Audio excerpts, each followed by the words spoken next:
Good morning, everybody. Welcome to this week's webinar from Annika Digital. It's myself, Anne Stanley, and Tom. Tom's going to be presenting a webinar on the attention economy, but he'll introduce that in a minute. So while we're waiting for a few more people to arrive, I'm going to do a couple of polls. But please say hi in the chat, anybody that's just arrived. And then also you can also use the Q&A in the chat as well. So let's start with the first poll. So the first poll, which you should now see, is all about, are you or your company running social media campaigns?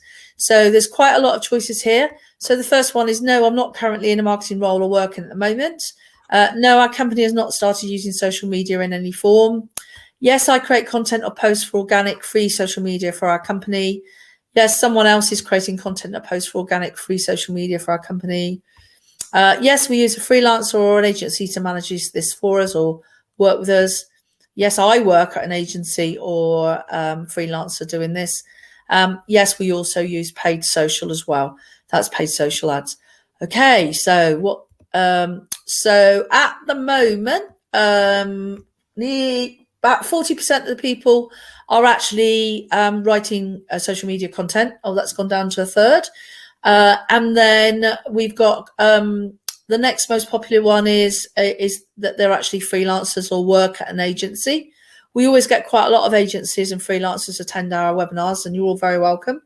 And then I think the next most popular is about 12% are doing paid social. And then we've got a few people where somebody else in the company is doing the social media. And there's just a couple of people that are not currently in a marketing role. So maybe they're just sort of learning about it or thinking of switching careers. Excellent. So I'll close that one. And we'll do the next poll. So as a user, what makes you engage with content? Straight to the point messaging, interactivity, the offer, the product, the service, or the brand name. So let's hit the start poll on that one. See, do you know what, Tom? I would have put something around the image or the actual creativity in there, because that's very true. What attracts my attention a lot. It's, as you say, is it you buy with the eye or? Yeah, absolutely. The first taste is the eye. It was just more about the drill down. So regardless of content, what's the message that kind of grabs you? So okay. We'll sort of the next stage after you've decided to. Absolutely. Now, interesting. That's a bit more of a 50-50 split this time. So 50% say the offer or the product, and 40% or 40% say straight to the point messaging. So I think what it says on the tin, I'm guessing, is what you mean by that. Is that right, Tom? Yeah, absolutely. Yeah, exactly what it is. Yeah, brilliant. Rather than waffle. Excellent. Well, what I'm going to do now is I'm going to turn my camera and my microphone off and pass over to Tom. So I'm actually doing another webinar with Leicester University in an hour. So what I'll do is I'll put the link in here. So if any of you fancy joining me in an hour for another webinar, I'm working on audience first. I'm presenting on audience first marketing for social media and content marketing. So it's quite similar, so quite related. So you might find this is quite useful as well. But otherwise, I'll see you later. Thanks, Tom. Thank you. See you. Hi guys. Thanks very much for that, Anne. So today, all about the attention economy is probably a term you've heard before, but it's never been more relevant. So just to get into this, just as an introduction, just for those that haven't seen me before, I've done a couple of webinars previously, but I've joined Annika in March, head of strategy, client strategy, to really bring, I suppose, the creative aspect to Annika's services. As you'll see from our slides, we've introduced some new branding, which we're very excited about, and you should be very privileged to be seeing this at this given time. We're all about the space theme, so watch this space. You'll be seeing a lot more of that with a new website soon. Just overall picture. I don't know if you know Annika, guys, as a whole. but we've got a fantastic senior team these days, and we've got many services around what we do. So me today talking about social and client strategy. However, we do have very technical aspects to the business, as well as very creative. So anything from PR and content right through to analytics and data. So please get in touch if you have any requirements at present. And just a little bit about ourselves before we get in. We are Annika. We've been around for 15 years and started the business 15 years ago. We're now up to around 26, 27 staff with 40 plus clients. So yeah, very, very proud of our progression, and we've got a brilliant area of growth. Apologies if you can hear the cats fighting in the background. I have no clue who the cats belong to, but they're going at it. Where and when you need us really is a true aspect of our business. So whatever part you are in for you and your clients, we can assist with, whether that's the discovery phase, the launch phase, or the optimize phase. And obviously that's full circle, so that always goes around. So we're very passionate about this. So again, please, if there's anything post webinar that you want to get in contact with, we're here. So without further ado, the attention economy, and the reason why we're here today is what is it, first of all, and how do we kind of encapsulate that in our content and marketing plans. And you'll be forgiven for thinking it's quite a new term, but actually this guy Herbert A. Simon, a psychologist, economist, and Nobel laureate, was the creator, and he described it as the bottleneck of human thought that limits both what we can perceive in stimulating environments and what we can do. Well, a very clever chap. But any guesses as to when that was coined? I can't see the chat, unfortunately, today because I'm presenting my screen. But it is actually 1971. So we are now in 50 years of the known attention economy, which goes to show the absolute speed in which our environment and world has progressed in that of things capturing our attention.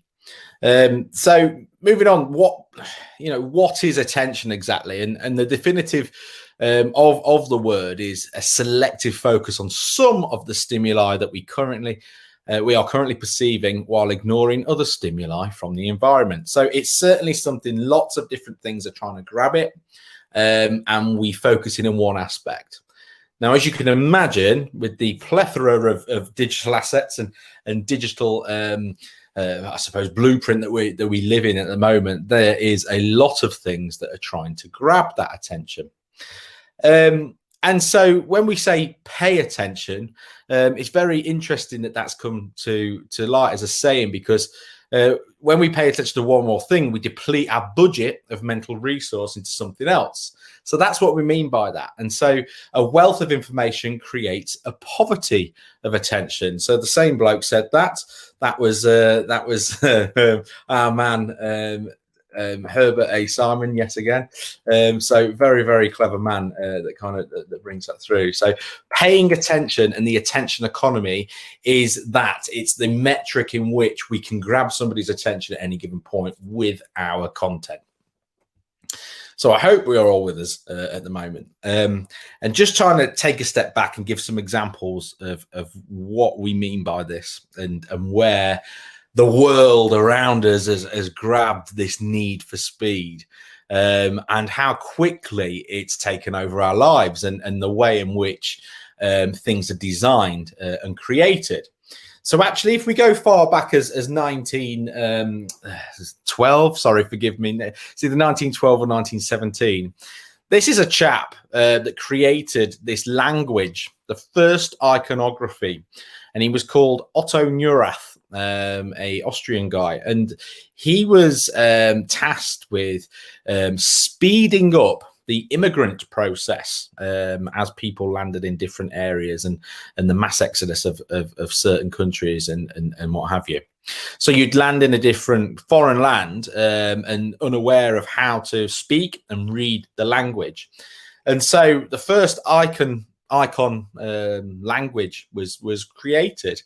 he's the godfather of this, and really did go to town on all aspects, agricultural, lifestyle, social, and created this language. And it was actually, if you take a step back, not only did it serve a purpose, but it's beautiful in the same way. And I think this is where it all started.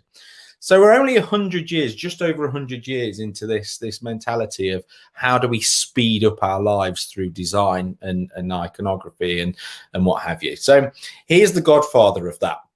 And he created this springboard for others to follow suit in the same footsteps. And we soon get to airport on iconography, and there was a chap and a lady from Britain called Jock Kinnear and Margaret Calver, and they were tasked with doing this for the first time in the brand new airport just south of London called Gatwick. And they were tasked to do this iconography and this colour. Everything was considered, although the language was English. Actually, the use of colour is the softest on the eye. The use of iconography with the actual language was done all on purpose to get the best possible result. This is really the birthplace of user experience, and they really brought this forward into the mainstream. Now, what we see here, we automatically assume are just airport signage rather than Gatwick signage. But it all started at Gatwick, and the rest of the world followed suit. Before this, it was very difficult to navigate your way through an airport. And based on the success of how they did this job, they were tasked with a new role, which was creating the British road signage system. And it was all about read at speed. That's what they were tasked with. Something that the people can digest and see and translate very, very quickly while driving. And so we see the birth of this. Again, a brilliant example of design that we take for granted. As we can all relate, we know the man holding, trying to put up the umbrella, top right. That's what that means, of course. But even like the other iconography, it's actually, if you take a closer look, it's very dated. So the top left of the mum taking the child to school was actually taken from a childhood photo of Margaret Calver, and you can see this in the Design Museum. The design of the cars on the right are still very, very 60s in how they look, something that we probably haven't really noticed. So although these are brilliant and they're taken, as just the norm, they are actually starting to date a little bit and to come through because they are a design piece.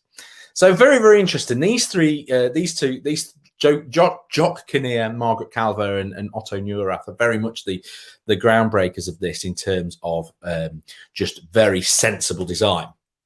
Now we flash forward to the 1972 Olympics, where it's unfortunately known for something quite disastrous. However, to take some success off the back of that, we have a designer called Otto Eicher, who created the iconography for the Olympics. Now, this is one of the first times people stood up and listened in 1972 and went, hang on, these aren't only brilliant, they're beautiful. And he created this gorgeous grid system to integrate all matters of sport, all matters of signage throughout the Olympic Village, and how the international athletes can navigate their way through, regardless of language. And this was really interesting because this was 1 year after the coined phrase, the attention economy. And so it really kickstarted this movement of, right, how do we use design in a way to speed up our lives and make it more succinct and make it a lot more interesting to kind of get from A to B? And rather than in a cumbersome way, it became this massive boost, this industrial revolution of design and direction, which is why we might be a bit confused these days, I suppose, because 50 years is not a very long time to create this movement and get to the place where we are today, what with the advancements of technology and design. So just to reiterate, these three guys, well, four guys, or three projects, were the main three that have got us to this point, that started this attention economy. Margaret Calver is an absolute hero of mine, and she's in the Design Museum in London on a permanent exhibition. So I fully recommend going down there and seeing her early works and journals. So that takes us on to this movement, as I say, and the matter of saving time. Now, we automatically take for granted certain things.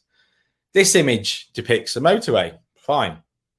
8 lanes. Now, 8 lanes seems normal. But imagine 8 lanes in 1962 when they started to create this, or the more other motorways. There wasn't the traffic required at the time. I mean, we're grateful for them now, but the need for speed. Why overtake? It's crazy, actually, if you think about it. Why we put 8 lanes in there in the first place? We need them now, but they didn't at the time. So great forward thinking, and it was just a case of trying to save time so you could overtake and get somewhere quicker. Again, the mobile phone, we all take it for granted. I mean, does anybody have this model still? I'm sure it's in working conditions still, but in terms of the mobile phone, why did we create that? What is it that why did we need to make a call on the move? Why couldn't we wait until we reached the destination? Again, it's the need for speed, and where we are with it today. They keep advancing. This was always a baffling one, the lift close button. I mean, what world were we so much in a rush where we couldn't wait for a lift to close? This one's actually a quite funny one, because in the UK, the lift close buttons work. However, they don't in the US, and they haven't done since the 90s, because people just abused the system. And there was apparently a big study in people being antisocial and not holding the door for people. So for some reason, the US banned the usage of this button, which is quite funny. Equally, here's a little secret, and please use it because it works. This was actually created as a secretive way for a firefighter team to get to a floor as quickly as possible. So if you hold down the lift close button followed by any floor button and hold it until the doors close, it will go straight to that floor. So there you go. Next time you're in a hotel and you need to get down for the all-inclusive breakfast, you can get straight down there. So that's a little trick of the trade, but equally time-saving button. I mean, crikey. Then we know the internet came about, and we wanted to make our world a lot smaller. Again, we wanted to save time. Email, phone calls. Like you can hear the noise now, I'm sure, can't you, with the dial-up? It wasn't that long ago. It's only 25 years ago we used to hear that. So that's absolutely crazy, really, in terms of how quickly we've got to where we are. So that reaches really where we are now, and the birth of social media very shortly afterwards. We've only had social media now for 17 years in the world of Facebook, but really mainstream where Facebook arrived to the majority was 2008, so only 13 years still. And really very, very quickly, Facebook needed to monetize themselves. They needed to pay their developers, and obviously the quickest way to go for them for that money is the ad platform. So they've started to bring in very, very early Facebook ads, and this is the first thing that you could get. Who remembers a Facebook flyer from 2007? Very different, isn't it? But still quite clever, still very intuitive, I suppose, in many, many ways. So butler bloggers, there you are. With a dog paw. If you look at it in terms of the grand scheme of content that we've learned today, it really doesn't do the same job, does it? It goes against everything that we're taught, but they were finding their feet back in 15 years ago. Too much text, irrelevant iconography. What do I do with that? How do you go about it? Why do I care that it was posted by Brad J. Ward? There's many things that we're finding their feet there, so you can see there. Then as that kind of progressed, very soon, just a year later, brought in a sponsored story, which was very intrusive, if you remember. So all of a sudden, you're on your news feed, and it was like, what is this all about? It almost felt like a comment at the time. A freshly baked waffle cone goes with the best scoop of something. And people didn't understand it. People thought Ben and Jerry's had decided to post to them. The concept of ads in social media at the time was really, really alien, because social media was created for me and you as users, and brands weren't welcome. So to introduce brands into this was crazy. People still getting used to the concept. So again, this is a very, very similar ad format to what we get today, really. So even 13 years ago, Facebook started to get it. It was in the news feed. All of a sudden you'd see about it, and thankfully you can see here they deleted just a year in. Why do we care who posted it? So we don't know who posted it from the Ben and Jerry's team, but we know Ben and Jerry's did it. And back in the days there, you can see of a fantastic organic engagement or good engagement on ads. So 4,000 likes. I bet it didn't cost them much either to post that. So there we are. Fast forward a little bit. Just 2 years later, they introduced those sponsored stories into mobiles. So, the first iPhone, 2007, people really didn't have them till 2010. So this was, again, they were, top of their game. Titanic 3D. There you are. It was the first mobile ad in 2010. So remember that when we went to the cinema on that and put those glasses on to try and watch films we already knew in 3D again. And again, look at that engagement, 12,000 likes. We don't mind a bit of that, would you, these days? But the algorithms have got better. So yeah, I mean, already you can see from 2007 in 3 short years to where they are, mobile ads and sponsored. Very, very good. Now, the first Facebook ad, as we know it today, is 2012, and I'd love to show it you now, if that's all right.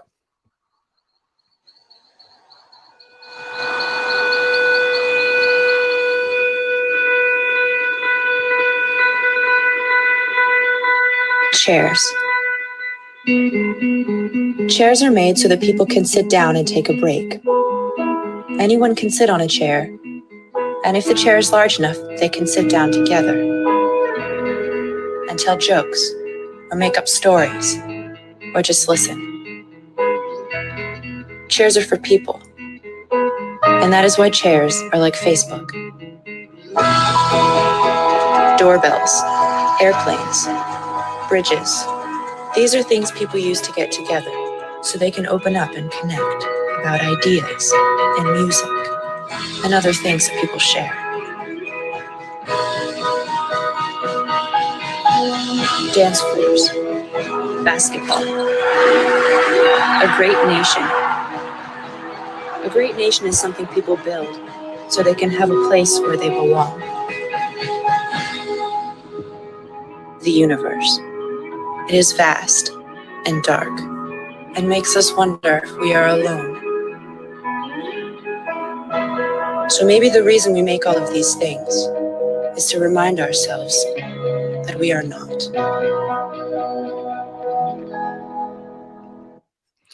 Well, there you are. Who remembers that? That was the first Facebook ad as we know it today in the platform from 2012.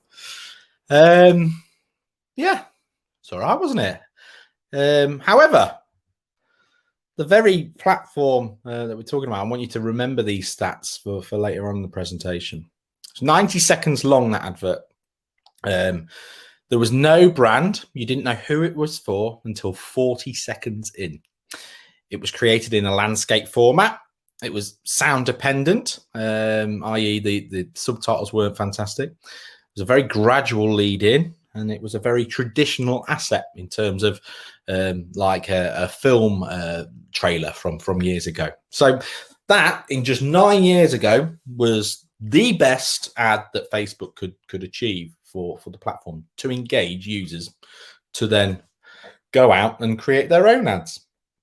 So brilliant. There you are. That's all very well and good. Just remember those statistics. I'll bring them back in later.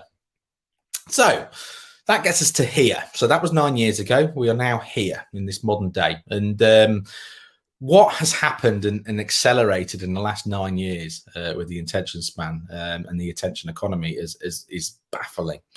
So user experience has become two very, very key words in everything that we do. A better designed experience allows for a more compelling relationship with the user, thus grabbing their attention. So they go hand in hand. And I just want to show you a few examples in real world and digital of how that's really come to fruition now, and what we are in our environment, and the type of thing that we experience and the type of thing that we appreciate. And because of these examples, everything else has had to up their game, because we've shown exactly what is achievable in enlightening that relationship and that user experience. So just taking you to, just looks like a normal Nike store in LA here.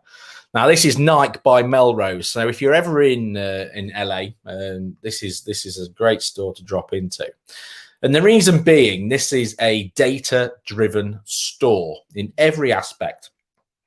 The reason why this store is located in this location is because it has in the center of it the most active Nike app running users in the world. They opened up their app, looked at where the biggest concentration of users are, and they found it was in the triangular of this location. That's the reason for the location of this store. So they know that many, or the highest proportion of their app users, will run in and around this store. So it's there to give them something to benefit themselves with. So if you go into that store, you can just scan your app here, and it will give you a free product every month, for example, just for going in simply. And they're running related to do with that particular app. So free pair of Nike socks, a running armband to put your phone in, whatever it may be. You know, a lovely user experience that you didn't even know you needed or wanted. Equally, you can send your Nike orders to the actual store itself where they'll get picked up. Now, the reason why they do this is because you get perks and discounts for picking it up from here, rather than costing the environment more fuel by coming to your house. So you're encouraged to run here and pick up your gear, which is brilliant. And they'll put your stuff in a nice little running bag as well when you get it, so you can actually run home with it as well. And then finally, you know, you've got the Apple stores that we all know now as a norm. I mean, look at that in terms of the space given to just a few devices. You know, it really is ahead of its game now in terms of social distancing and the breathing and the airing of the product. So it really does kind of give user experience first. And all the different products on display, it just grabs your attention because it gets rid of temptation around you. So you are in that product. We have completely got rid of distractions. Again, Amazon Go, you know, this is a store you don't even have to bother. They have removed the roadblock of getting your wallet out and queuing up to pay. You go in, you pick up the items and you leave. And the scanners in the shop and the environment know what you've done, and it charges it to your Amazon account. You know, seamless user experience there. Apparently there's a few teething problems. They made this Amazon Go in terms of a food store, but to start with, there was many items in there. And I think there was, I think it was like an Alexa, and somebody had gone and found like a bottle of wine that was the same weight and put it back on the, either way, they got a free Alexa. They soon got found out because they forgot. Doesn't matter. Either way, there was a few teething problems. Amazon sorted it. It was a brilliant experience. Can you imagine this just 9 years ago? You know, a cashless store. Can you imagine Amazon being the face of that 9 years ago? I mean, it's absolutely crazy the how quickly we've got to this point. So in the last 18 months especially, and while the world was resting through what has been a horrific time for the majority of us, digital experience needed to fill that physical gap of user experience and that attention economy. And so in the last 18 months, we have been exposed as users to the best digital user experience you could possibly think of by the biggest firms and the biggest corporations in the world. And we've got aspects like Duolingo. You know, people started to learn languages, and just the user experience of how simplistic it is now. You know, what do you want to do? Why are you here? We're not saying, oh, we're Duolingo, we've got a team of X in this location, and this is about us, and this is what we want to do, and this is our mission statement. They've completely removed their own ego from their own website and go, right, what is it that users want to come here for? They want to learn a language, right? Brilliant. That's the focus of this. That's how they've refined their user experience. And really gone to town. So straight in there, what do you want to do? Right, I want to learn German. Brilliant. Click, you're in. Minimum information, but absolutely relevant. Again, PayPal. I don't know if anybody's used the app recently, but it's absolutely beautiful. You know, it's so intuitive, so simplistic. It's got everything that you need. It's absolutely gorgeous how it's been designed and how it's been deployed. It's so simple. Personalization, you know, Starbucks really bringing home what it is that you will order, what it is that it suggests that you should get. It's gone into upsell technology and upsell marketing by really personalizing that data and that user experience. So it starts to understand what you have, when you have it, and where you have it.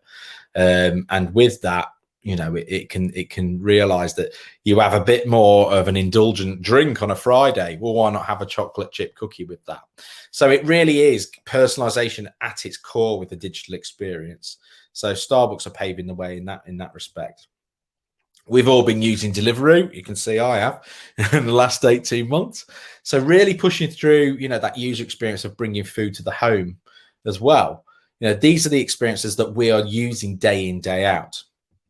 Finally, it wouldn't be complete without the likes of Netflix, and you know, I think I've completed Netflix. So there we are. But you know, even they are using algorithms and ways of learning, and then all the time adapting. And you might have seen last year there was a brand new feature to tackle something, and it was play something. As simple as that. And they realized that so many people sit down and go, oh, I can't be bothered to. What do you want to watch? I don't know. I don't mind. What do you want to watch? Oh, no, not that. No, we'll use this. So it's let Netflix decide for them based on the types of things that they've watched previously. It's a very, very powerful tool. They've gone so far with this feature, actually, to eradicate the need to search for it. So before you even log in, you'll see now that actually that button's below your user profile. So you can go straight into something, play something straight away without, you know, on the board of even telling somebody who you are. Bang, you're straight in there. They've removed that roadblock. Now, all of these examples that I've just shown you, from Deliveroo, from PayPal, from Duolingo to Netflix, they are all encapsulating our lives. You know, they are all fantastic. None of them really have their own product in a way. They are completely reliant on their user experience. And so it's really brought everybody else's requirement to up their game and use these best practices. So we are now caught short with unengaging content on social. If it doesn't match the likes of best practice, then you're going to turn off. And so the attention economy has become an even more valuable commodity. We need to be better at tackling the attention of our users and really getting their attention and bringing them into your content. They are not forgiving anymore. You need to be really there with all the best practices in place. Otherwise, you're not going to get the engagement that you require. So because of that, we've become wonderful data miners.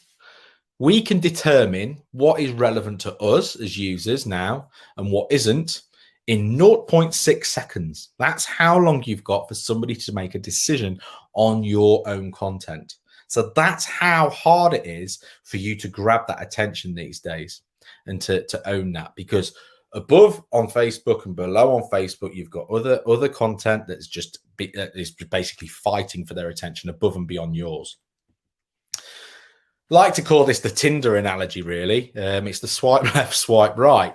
Now, for example, you know, even here, people are working their content in a way that's more appealing. This is the same chap. You know, he's determined that actually on the left that's not going to work for people, but on the right it does. You know, it's the same shirt. He's just removed this hat and the glasses, put on a jacket and stood up.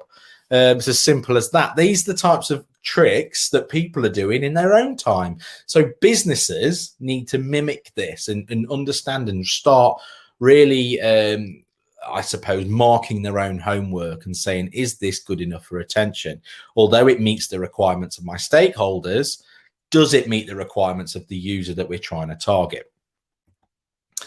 Now, I just want to show you 2 examples here again, very, very quickly of how, for example, one industry has really progressed in the last 10 years. So I want to start with, just want to start with cars. 2 from 2011. In 2006, 2 unlikely friends. I'm going to stop there. It's as simple as that. We're 12 seconds in, and we've just seen what it might be about in that Lightning McQueen's there and Mater. Brilliant. Cars 2's coming out. It's as simple as that. There's then, following it, 1 minute and 14 seconds of additional content. So it was led in with the classic green screen of preview appropriate to this audience, followed by,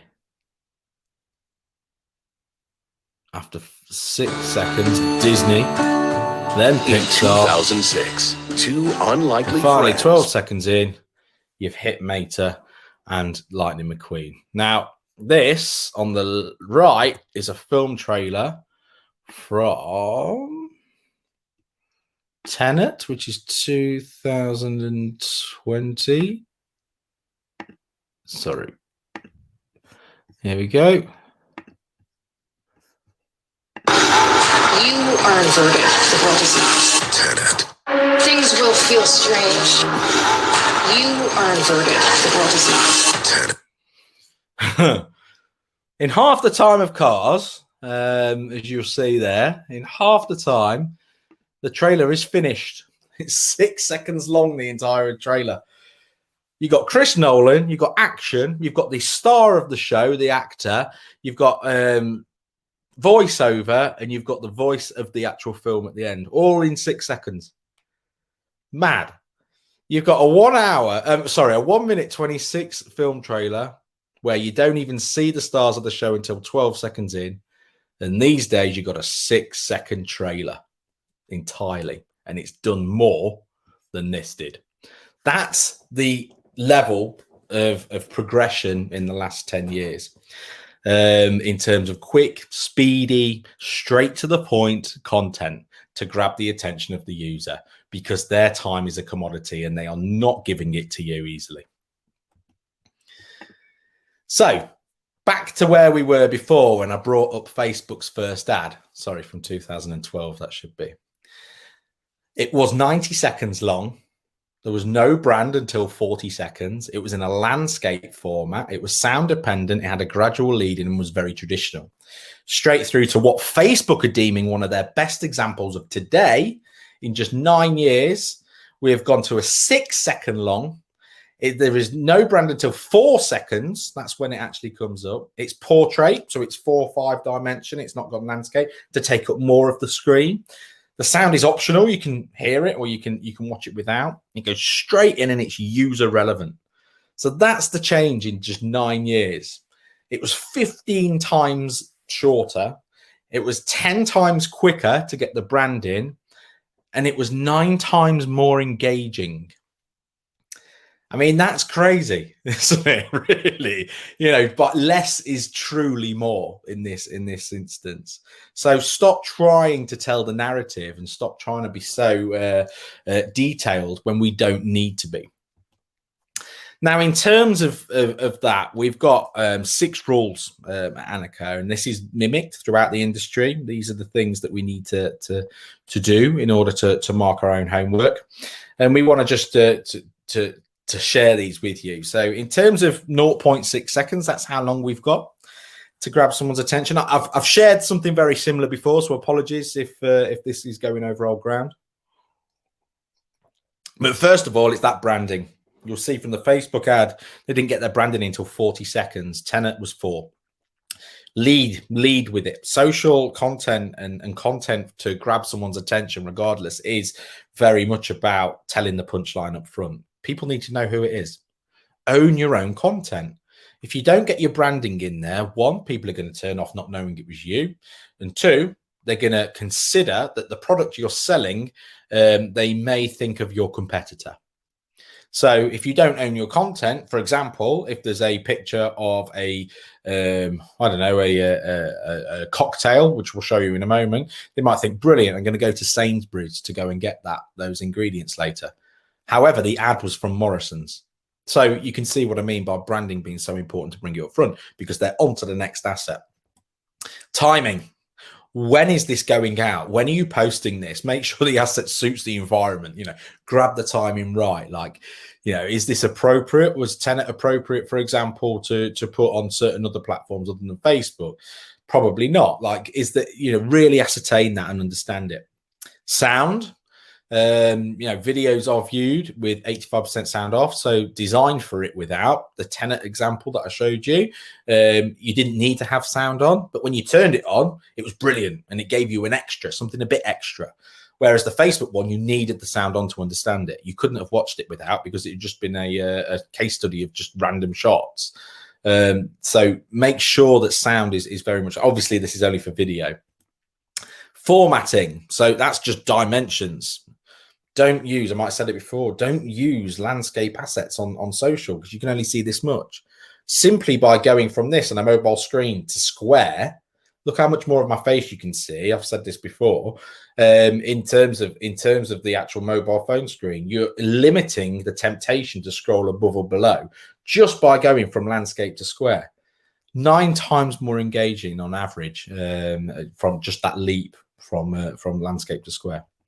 The attention, keep the balance. Make sure that your content is constantly grabbing people's attention.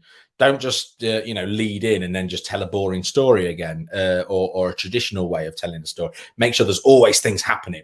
And if it's not happening, shorten the length of that content. It's always an opportunity to switch off. And then finally, explore, play, use the interactivity of the actual platform itself. So if you're on Facebook, use 3D photos. If you're not, if you're on Instagram, use stories, so on and so forth. Use polls, interactivity. And I just want to give you a quick idea of format, first of all. So this is, I think I've shown you this before as well. These are the formats available on our platforms at the moment. However, as I said before, the traditional one, the 16:9, the one that was created for desktop prior to us using mobiles, it still exists, especially within YouTube.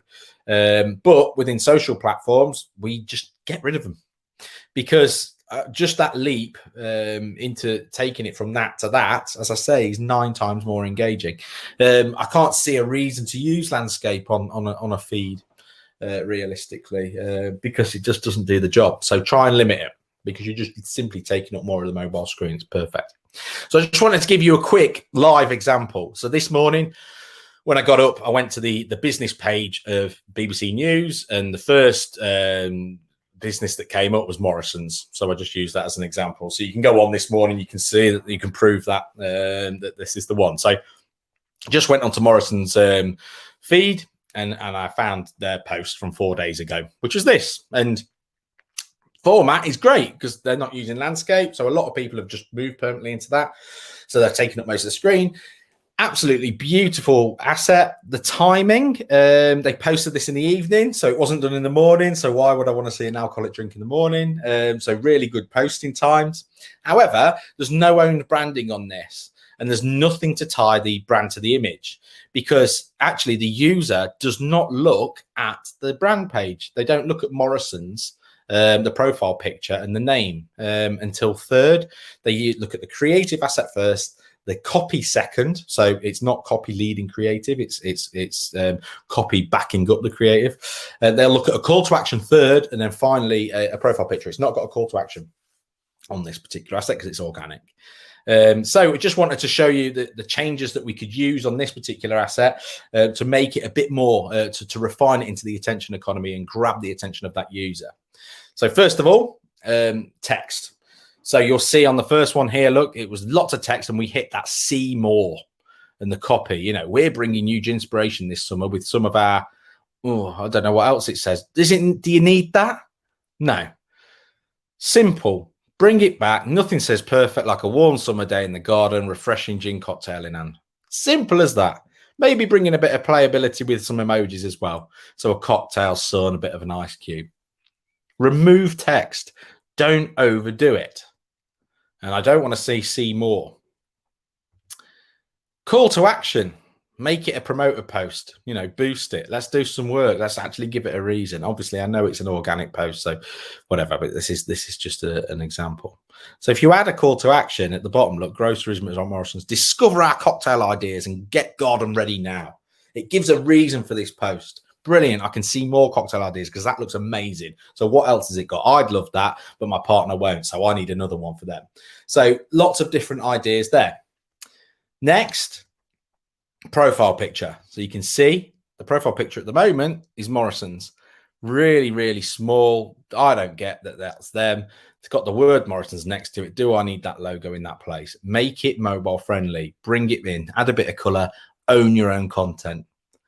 So bring that profile picture. Finally, the asset itself. Although it's square, there's no ownability. So how do we really own that on behalf of Morrison's? Let's put a border around it, add a bit of branding at the bottom and give a reason as to why. Relax. So much more comforting.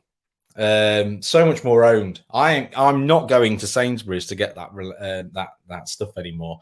I'm going back to Morrison's because that is their asset and they own it. And that's what's given me consideration because I know it's them because their branding is all over it. So you've grabbed their attention better. So you see this before and after on the left. I don't know who that could be on the left. It could even be a gin company themselves. It could be a local restaurant. It could be any other supermarket. On the right, it's Morrison's. There's no doubt about it. So even the big boys are getting this slightly wrong still. They've sorted the format sizing now, but they aren't owning their own content still. So lots of different things there that we can do. So just to reiterate, here's the best practices.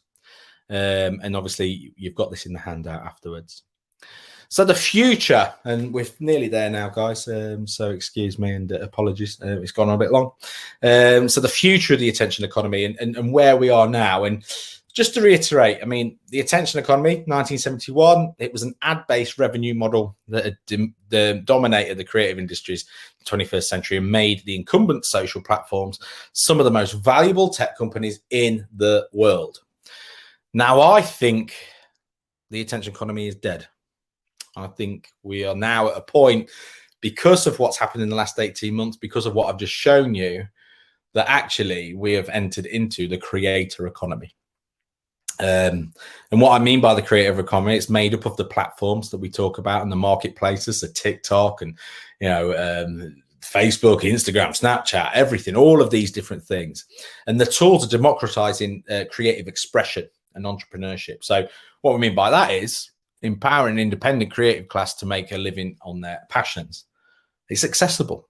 Everybody can make content now. And because we are so accessible to these best practices and understand it, we can do better, like I've just shown you, than the big corporations like Morrison's with our content, just by knowing how to engage with our audience. So it's no longer the survival of the corporation. We're all part of that. So the attention economy is kind of gone. It's paving its way. It's its own. It's the victim of its own demise, really, and it's paved way for the creator economy. So what we are used to, which is manipulated narrative, the guided journey, you're coming this way and this is how we're going to sell to you, and mass targeting and this gap of ability to create content has now gone into this personalized and custom narrative. It's multiple relevant journeys that you can choose. You can go into niche targeting, and you know, you can really hit home on people that want to talk about this movement or that product, and it's all accessible, that creation.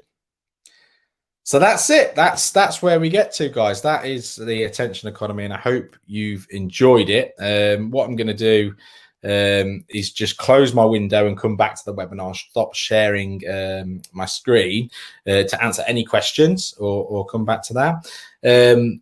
First of all, just wanted to tell you that over the summer, Annika are going to be doing webinars every other week. So there's none next week. There's no webinar. It will be the week after, which will be the 13th of August.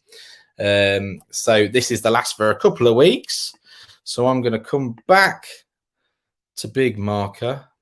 I'm going to stop sharing my screen. Stop sharing. There we go. And then we are back with you there. So yeah, I mean, I don't know if there's any questions. I'm just coming back to the chat now. And yeah, thank you for the lovely feedback. I'm just reading it right now, actually. So if there's any questions at all about how we bring that in and how we manipulate and how we grab the attention of any user in any environment, please do get in touch, because it's actually a very big passion of mine. I hope you can tell that in terms of the science of understanding it. So one thing that we're very guilty of is saying to one another that we are, oh, that's a matter of opinion. That's not right. That's your opinion, that's how it should look. We're now in the remit of, no, this is the science behind it, and this is the reason why this is right, and this is wrong. So you can really hit home with the guys, who are saying that and giving that feedback. So you've got the tools and the armor to really get going. So as well as a visit to Design Museum, any book recommendations? Absolutely, I'll get a few books out. Actually, there's a brilliant book created by the chap that created the Intention Economy. Sorry, I just completely gone a mind blank. So in terms of Herbert A. Simon, got a brilliant book about the attention economy. It's absolutely lovely. Also, there's one that's called, and I should have brought this in here. It's called by a chap called David McCandless, which is Information is Beautiful, and he's got a way of and a book and a movement of how you can manipulate information and data and make it into a beautiful way. And so again, that's attention economy. It's grabbing my attention by a graph and data being shown in a beautiful way. So that's really good as well. But yeah, I think that's the end of me, really. We're about 8 minutes early. If there's any other questions at all, please do get in touch. But other than that, I think we're there, really. I don't know if Anne has disappeared. I know she's just just sent a little note, but I'm still here in the background, but I'll go on to my own presentation now. But I thought that was really fascinating, and the comments all the way through were very interesting. And it's nice, what we've been saying about the fact is that I'm the scientist in the agency, and I'm into the data, and the agency's been sort of built around that data, and it's so good to see that creative balance coming back in. So yeah, fascinating stuff. Thank you very much, Tom. Brilliant. No, it was enjoyable, that one. Thank you. Cool. And we'll send the video out in a couple of hours. So otherwise, we'll see you in 2 weeks' time. It's either going to be on auditing for SEO or setting up Bing ads, but we'll send out the information in the normal channels. So have a great weekend, everybody. Thanks. Everyone, go over and watch Anne's now, guys. Put the link in, Anne. I will. Cheers. See you guys. Bye.